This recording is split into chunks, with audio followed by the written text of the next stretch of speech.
Welcome back to Open Your Eyes. For our first conversation, we have been joined by the Honorable Dr. Louis Zabane, who is the Minister of Constitution and Religious Affairs, Indigenous Affairs, and Transportation. Correct. All right.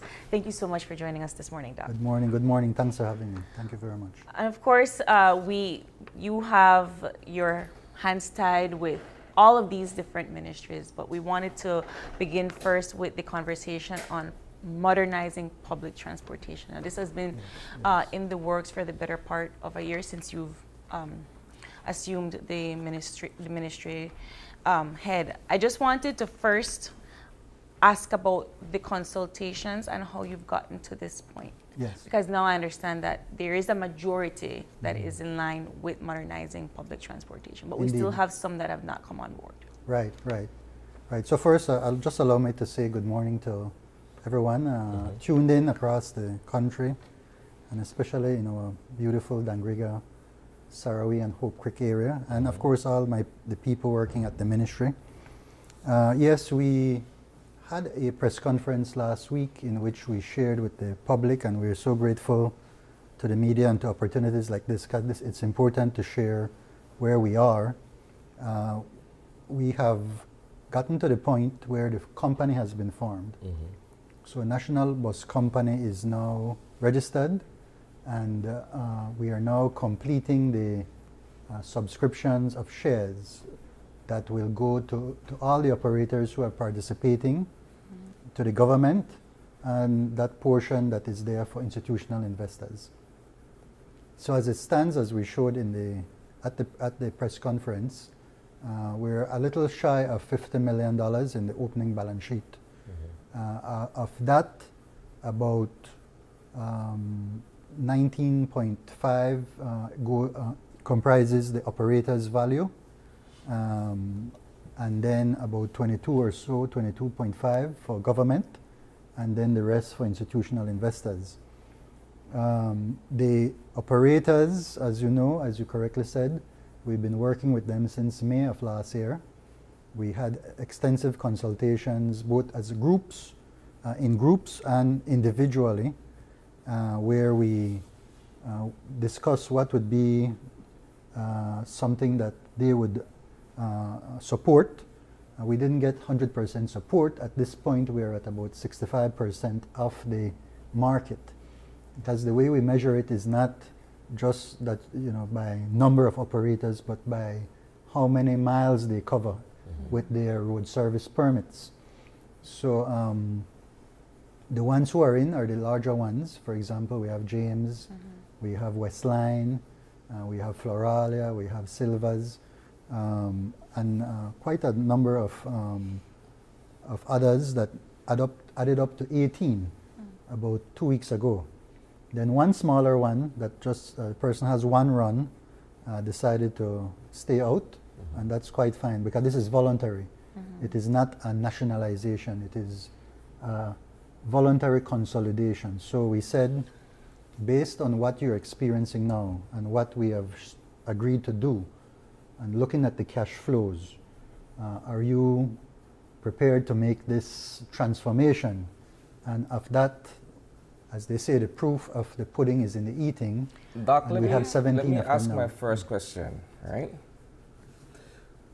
In all of this, was there ever a consideration that it's an all or nothing approach if you're looking at modernizing the entire industry? I say that because if you're now looking for buy-in and you're only at 65%, perhaps if this was a mandatory move, then you're guaranteed that you'll have everybody on board so that you all move in one direction.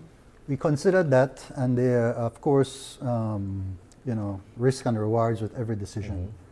In a setting like that, you know that buses have been used for blocking of roads and all that. So if any number of them had decided, boy, this look like PUP takeover or whatever, because you require trust to be built for anything that would last.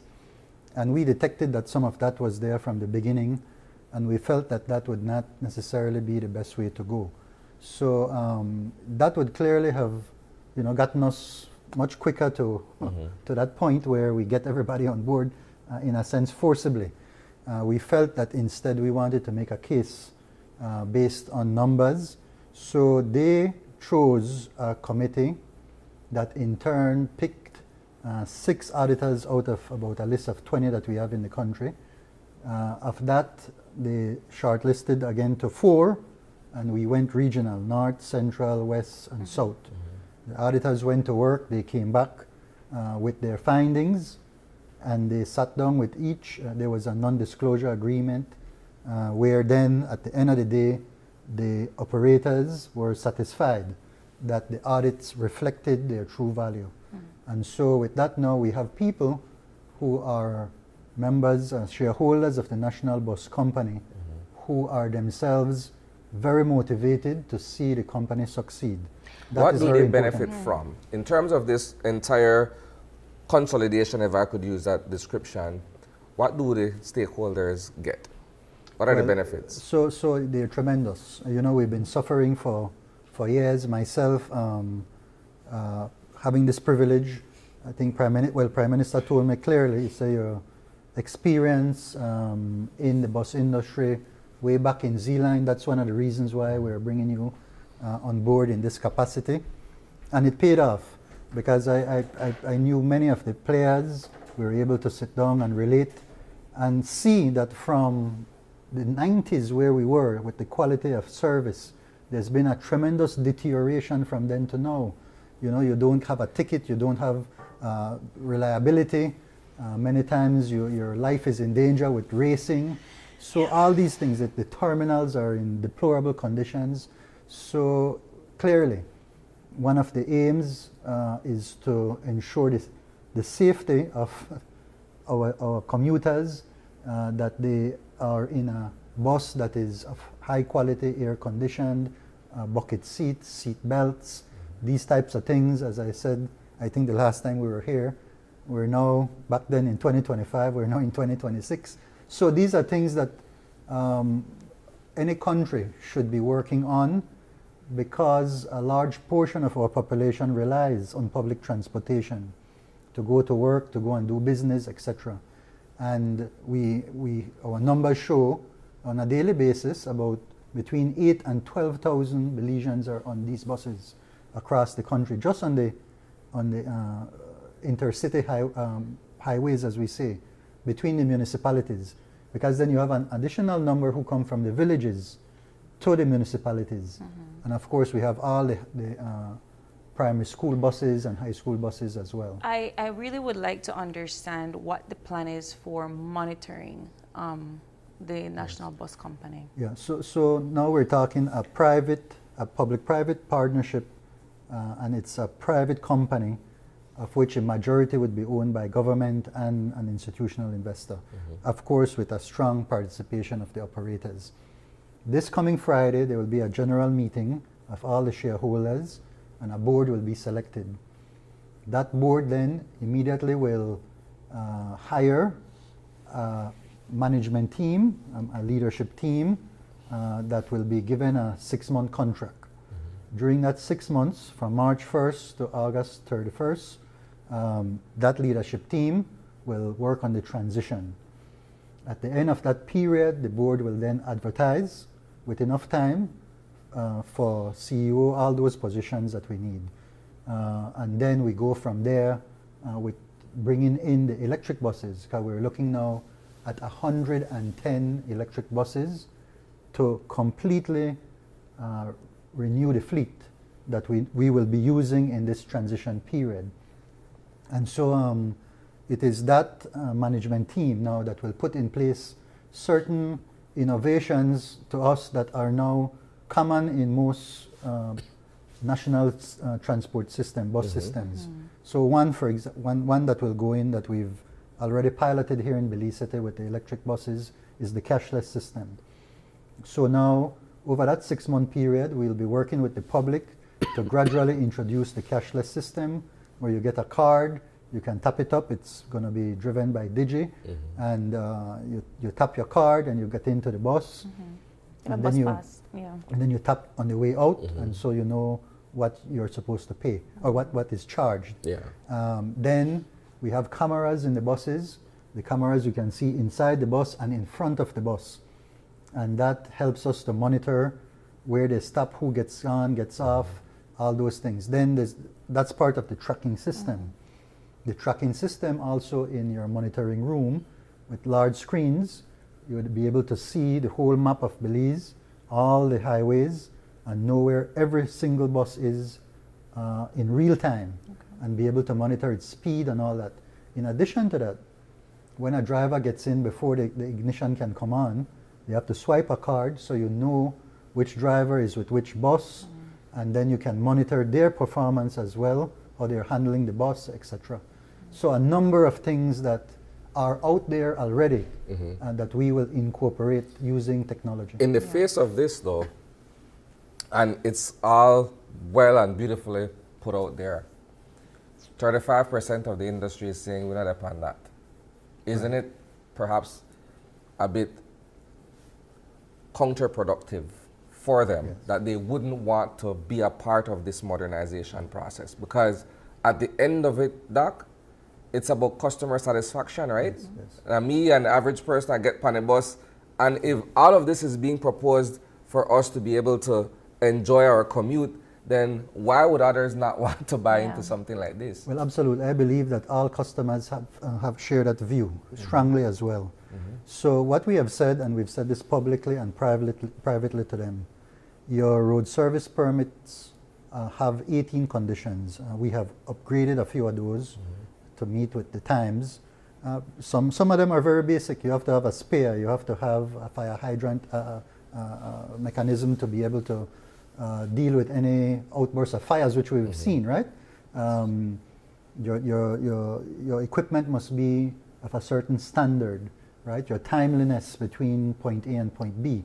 All those things. And we, right on at the beginning, I believe the public knows this, we were at number 6, and practically all of them will have to be shut down because of the infractions we see every day. Yeah.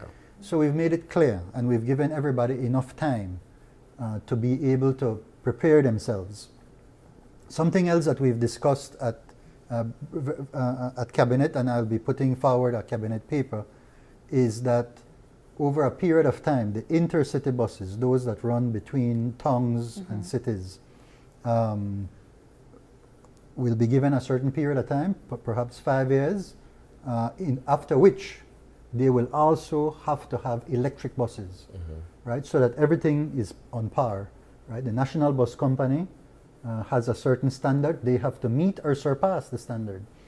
So we've said to those who have not joined in, no problem. If you feel that you can meet the standards and that you are able to serve the customers in the way that the customers deserve to be served, great. The Ministry of Transportation, in fact, would have an obligation to be able to work with you and monitor that you are able to get to that level. But you're saying you want to do it independently. That's fine. Go ahead and do it. But if you don't, then expect that the laws will be applied to you. Is it because they're not foreseeing that they would have a high profit if they join the National Bus Company? Some of them said, I want to see if it's going to work, right? It's a matter of trust. So some of them say, well, I'm not sure. Others were blunt and said, sadly to me, because of a case in which disproves their reasoning, either UDP, I don't trust that you ever do anything for me. In fact, one of the operators up north is the shadow minister for transportation for the opposition party. No problem. But we've said, despite that, we can still work together. In fact, the second largest bus operator is a senior member of the opposition party, and we have worked very well together. That person, Mr. Truk, who stood up in the press conference and spoke of his faith in this venture and the fact that he can only see that this is perhaps going to his in credit, the right direction. This is only an assumption on my part here. Perhaps to his credit, he's a businessman first, and he could trust a sound proposal as opposed to politicizing the thing. Well, yes, and he was a part of the work to bring everything together. His inputs were valued and will continue to be valued. He'll be one of the larger shareholders in the company, and we want him there because we respect his experience and all the others who are there, and that's how we treat all of them equally. So even if you just have 2 or 3 bosses, everybody gets a chance to have their input into the planning and the progress of the company. How do you plan to properly schedule out and ensure that everybody has a run that is of equal length and viability? No, so now they no longer have their individual runs. All the runs that they had, in fact, that is what generates the cash. So their road service permits allow them to earn a certain amount. That's what the auditors went in and valued, right? How much are your runs earning? And then based on that and the value of your equipment that you're bringing in, that is how they were valued, and that is how they will get a percentage of the shares, right? So they no longer have that function any going forward. They are now shareholders rather than owners of their equipment. Now it is the board and the management team. By the way, the management team will likely comprise many of their people because we're not going to go out of the country to pick people. We're going to pick the best of who's here already. And that management team now will look at all the routes that now the company owns, if you will, and then work on maximizing, optimizing those runs. Where there are runs that were too close together, the company has them, one might be dropped, and so that a bus can, have a higher occupancy. Or where there's places where there were no runs and there's a need for it, then you could shift to that other place where the commuters can be served, and that's the goal, to serve the commuters. All of this is to be governed by a legislative framework, right? There has to be some law that is put in place that looks at the whole thing in terms of what they can and can't do, and what are some of perhaps the reliefs if they don't get the satisfaction they're looking for. Let's talk a bit about that. Yeah, so we learned from 2004 when they had the Novello consolidation at that time. What they did not do, the next step that if it had happened there, we would have probably seen a lot of progress. But there was no legislative support for that arrangement. And so subsequent ministers came in, and it became, as it had been, a political football. This is my friend or your political colleague come and say, boy, in my area, I have one supporter, we want to run, right? This is how we reward them. Many times, some of them were conductors of the Novello company who got runs and all of this. So then when you see from 1 to 4 to 10 to 31 operators in a small market, and that is where legislation now will be put in place to ensure that that does not occur going forward, and at the same time to ensure that those who still have their permits are not affected. Those who are not in the company, they continue to have their permits going forward. So here's my follow-up question to you. Why is this legislation being privately drafted as opposed to going to the legal minds within the AG's ministry who can put together a law that looks at this? Yes, and so we did go that route, and we were advised that in the past 2 PPPs, Courtney Coy was the entity that did that. They have the capacity, the in-house. These things are specialized. So for expediency, plus the AG office is overwhelmed with many different, I'm sure that if they dropped a number of other things, over a certain period of time, they could have probably produced it.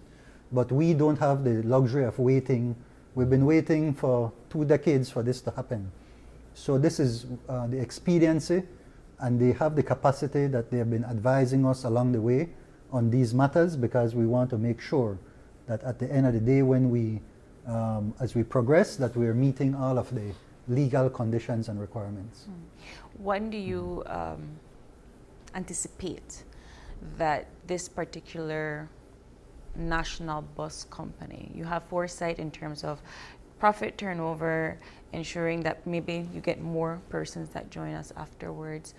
how are you looking at for the next foreseeable 6 months to a year? Yeah. And I like that you use the word us because it's our company. It's the Belizeans. So the portion, just to step back a little, of the company that's owned by Belizeans, so to speak, it will be because by virtue of the terminals.